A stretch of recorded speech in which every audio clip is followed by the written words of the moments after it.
Indigo के flight संकट में आम यात्री की नहीं बल्कि कई हस्तियां भी फंसी हुई हैं। Social media influencer Anjali Arora भी मुंबई एयरपोर्ट पर कई घंटे तक फंसी रही। अंजलि अरोड़ा को मुंबई से दिल्ली किसी जरूरी काम से आना था, लेकिन अंजलि घंटों मुंबई एयरपोर्ट पर ही रह गई। किसी तरह दिल्ली पहुंची अंजलि का गुस्सा इंडिगो पर फूट पड़ा। मुंबई एयरपोर्ट पे रात के 1:30 बजे से लेकर शाम के अब 7 बज गए हैं। मैं अब दिल्ली आई हूँ। इतना बुरा ना मेरे साथ कभी भी नहीं हुआ। भाई इंडिगो वाले पागल बना रहे हैं, पागल। अगर वो आपको बोले ना आपकी फ्लाइट डिले है, डिले नहीं है, वो कैंसल्ड है। अंजलि अरोड़ा ने आगे एयरपोर्ट की मौजूदा स्थिति बयां की। अंजलि ने बताया कि एयरपोर्ट के अंदर के हालात कितने भयानक हैं। वहाँ पे इतने लोग बेचारे नीचे बैठे हुए हैं बैग लेके, उनको बोल रहे हैं कि आपकी फ्लाइट 3 घंटे बाद है, 4 घंटे बाद है। कुछ लोग तो वहाँ पर 1.5 दिन से बैठे हुए हैं।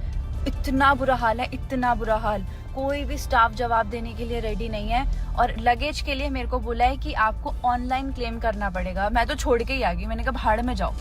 अंजलि तो किसी तरह एयर इंडिया की फ्लाइट लेकर दिल्ली आ गई, लेकिन सोचिए उन यात्रियों का क्या हाल होगा जो अभी भी एयरपोर्ट पर फंसे हुए हैं। सोशल मीडिया पर अपनी चुटीली बातों से सबको हंसाने वाले stand up comedian Inder Sahni का भी इंडिगो से टिकट था, लेकिन उनकी फ्लाइट भी लेट पर लेट होती गई। इंदर साहनी पुणे एयरपोर्ट में फंस गए। फ्लाइट के लिए वो तय समय पर एयरपोर्ट तो पहुंच गए, लेकिन फ्लाइट है जो लगातार डीले पर डीले होती रही। लेकिन इंदर साहनी ने अपना आपा नहीं खोया और वो बात कही जिसे हर किसी को सुनना चाहिए। They are being shamed on the internet. ठीक है, क्रेडिबिलिटी लूज हो रही है, ट्रस्ट लूज हो रहा है, बट इसके चलते ग्राउंड स्टाफ को धमकाने से कि तेरी ऐसी की तैसी इंडिगो है, इससे कुछ नहीं होगा। और ऑल्टरनेटिव ऑप्शन है आकाशा एयरलाइंस फ्लाई कर लो। बोइंग प्लेन है, उनके पास आउटेज नहीं है उसमें, ठीक है। एयर इंडिया के पास भी कुछ बोइंग प्लेन है। अब आइए एयरबस की दिक्कत क्या करें यार, क्या करें।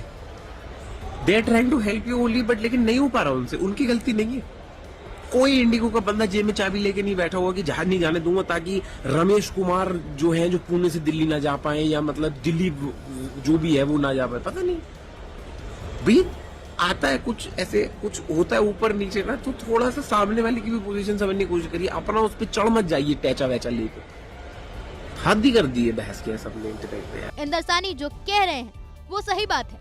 कई जगहों से ऐसी तस्वीरें आई जिसमें परेशान यात्रियों का गुस्सा इंडिगो स्टाफ पर फूट पड़ा। मेरी भी फ्लाइट पहले आधा घंटा डिले थी, फिर 1 घंटा डिले हुई, अब 4 घंटा डिले। बैठा हुआ हूँ मैं, नहीं कर सकते कुछ। आपको ऑल्टरनेटिव ऑप्शन चाहिए, ट्रेन है, बाय रोड है। इंडियन रेलवे है ना, बहुत लंबा नेटवर्क है हमारा, बेस्ट रेलवे नेटवर्क, मतलब लॉन्गेस्ट रेलवे नेटवर्क है। बेस्ट तो नहीं है, अभी बन जाएगा बेस्ट। उम्मीद है इंदर साहनी की सलाह लोग मानेंगे और मौजूदा स्थिति में संयम बरतेंगे। और इसी बीच एक बड़ी खबर आपको बता दें, आज भी जारी है इंडिगो यात्रियों का संकट। कोलकाता से लेकर दिल्ली एयरपोर्ट तक यात्री परेशान दिखाई दे रहे हैं और ये परेशानी आज भी जस के तस रहेगी। दिल्ली एयरपोर्ट पर फंसी रही मशहूर गायिका उषा उत्थुप, इंडिगो की वजह से 2 शो कैंसिल हुए हैं, ये उनकी ओर से कहा गया है। इंडिगो के इंतजाम देखकर रोना आता है। उषा उत्थुप की ओर से कहा गया है, हमें इंडिगो की ओर से कोई मदद नहीं मिली। जो उम्मीद उनसे मदद की जा रही थी उसमें भी इंडिगो एयरलाइंस खरा नहीं उतरा और इंडिगो की तरफ से कोई जानकारी साझा नहीं की गई। सुनाते हैं आपको। जी, सारे फ्लाइट्स कैंसिल हुए। 2 शोज हमारे कैंसिल हुए कलकत्ता में। यहाँ पे आई थी टू डू अ शो, क्योंकि रोना आता है जब हम देखते हैं कितने लोग, how many people are really suffering because of this. It got delayed from Calcutta. It's very inconvenient for everybody. No, they didn't say anything to us. हमें पता चला कि it was cancelled and I had a show yesterday. लेकिन क्या करते हैं? We had to just I asked many sources to give us seats in another airline. कहीं पर भी everywhere the flights were full. तो नहीं, कुछ असिस्टेंस नहीं। हवाई यात्रियों की परेशानी को विपक्ष ने सीधे सरकार की विफलता बताया है। कांग्रेस पार्टी समेत तमाम विपक्षी नेता यही कह रहे हैं अलग अलग दलों के कि अगर सरकार मोनोपोली मॉडल ना लाती तो ऐसे हालात देश में आते ही नहीं। यात्रियों की परेशानी का मुद्दा राहुल गांधी ने भी सोशल मीडिया के जरिए उठाया। उन्होंने इसे सरकार के एकाधिकार मॉडल से जोड़ा और सीधे सरकार को ही जिम्मेदार ठहराया। कुछ ऐसी ही बात प्रियंका गांधी ने भी कही। Monopoly, we all know that throughout the country, most things belong to only few people, and that is the doing of this government. And that is not healthy. It's not healthy for the economy, it's not healthy for democracy, it's not healthy for the country. लेकिन कांग्रेस इस मुद्दे को लेकर सीधे सरकार पर हमलावर है। पवन खेड़ा ने मोनोपोली का मुद्दा उठाते हुए सोशल मीडिया पर लिखा, पार्टी 2 लोग चलाएंगे, सरकार 2 लोग चलाएंगे, व्यापार 2 लोग चलाएंगे, तो यही होगा जो हो रहा है। हवाई चप्पल पहनने वाले लोग अब हवाई यात्रा कर सकेंगे। आज एयरपोर्ट्स पे जूते चप्पल चल रहे हैं। यात्री और एयरलाइंस के बीच में घमासान मचा है। समाजवादी पार्टी ने भी एकाधिकार के मुद्दे पर सरकार को घेरा है। जो पॉलिसी सरकार की रही किसी चुने हुए लोगों के लिए, चुने हुए कंपनियों के लिए काम करती है, उसका खामियाजा आज भुगतना पड़ रहा है। कांग्रेस कह रही है कि एयरलाइन सेक्टर का 92% शेयर सिर्फ इंडिगो और टाटा के हाथ में है और इसी के चलते सरकार को इनके सामने झुकना पड़ता है और दबाव में आकर यात्री सुरक्षा की नई गाइडलाइंस वापस लेनी पड़ती है। और इसी बीच कर्नाटक से बड़ी खबर है। इंडिगो के खिलाफ कर्नाटक के बेंगलुरु में प्रदर्शन हुआ है। बेंगलुरु हवाई अड्डे के टोल प्लाजा पर प्रोटेस्ट किया गया। कन्नड़ कार्यकर्ता वटल नागराज ने ये प्रोटेस्ट किया है।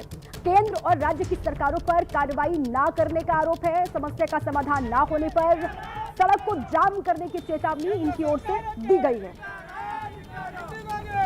अपने कार्यकर्ताओं के साथ यहां पर पहुंचे कन्नड़ नेता वटल नागराज, जिन्होंने प्रोटेस्ट किया और केंद्र साथ राज्य की सरकार के खिलाफ नारेबाजी करते हुए दिखाई दे रहे हैं।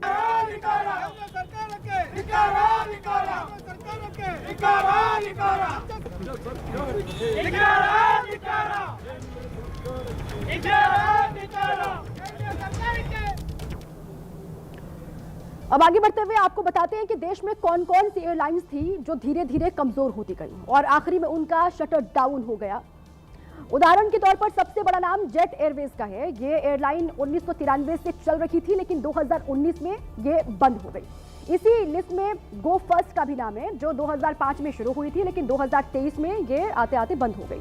इसके अलावा 2023 में शुरू हुई एयर कोस्टा एयरलाइंस भी थी, जो 2017 से आगे नहीं बढ़ पाई।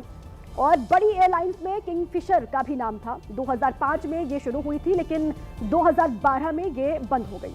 पैरामाउंट एयरवेज की बात करें तो 2005 में शुरू होने वाली ये एयरलाइंस 2010 में ठप पड़ गई। इसी तरह 2003 में एयरलाइंस मार्केट में उतरने वाली एयर डेक्कन ने 4 साल बाद यानी 2007 में उड़ानें बंद कर दी। 1993 में सहारा एयरलाइंस की शुरुआत हुई थी, बाद में इसे एयर सहारा के नाम से भी जाना गया, लेकिन 2007 में इसका कारोबार बंद हो गया। तो वो कौन कौन सी एयरलाइन थी जो वक्त के साथ अपने बुरे दौर से गुजरी और उसके बाद बंद हो गई। दिल्ली से मुंबई तक, कोलकाता से बेंगलुरु तक हर एयरपोर्ट पर लोग परेशान और निराश दिखाई दे रहे हैं, क्योंकि कल इंडिगो की 1000 से ज्यादा फ्लाइट्स कैंसिल हुई। कई जगहों पर लोग गुस्से में दिखे, तो कुछ जगह तो लोगों ने एयरपोर्ट पर ही हंगामा करना शुरू कर दिया। लोगों के सब्र का बांध टूट गया और एयरपोर्ट के अंदर ही गुस्सा फूट पड़ा। इंडिगो की फ्लाइट जमीन पर ठप होकर खड़ी हो गई, इसलिए लोगों का गुस्सा आसमान पर है। पुणे में यात्री इंडिगो के स्टाफ से भिड़ गए।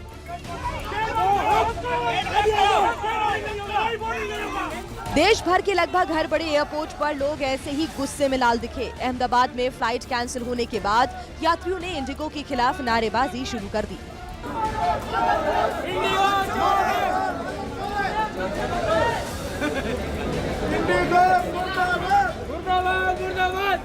गोवा में घंटों से इंतजार कर रहे लोगों को जब ये पता चला कि उनकी फ्लाइट नहीं उड़ेगी, तो वो इंडिगो के स्टाफ पर जमकर बरसे।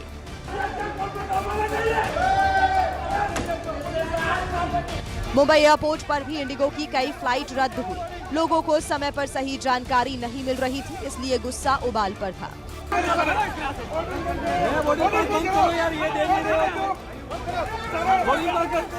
इंडिगो एयरलाइंस ने लोगों को रुला दिया। लंबी लंबी लाइन में छोटे छोटे बच्चों और बुजुर्गों को घंटों तक खड़ा करा दिया गया, इसलिए गुस्सा तो फूटना ही था।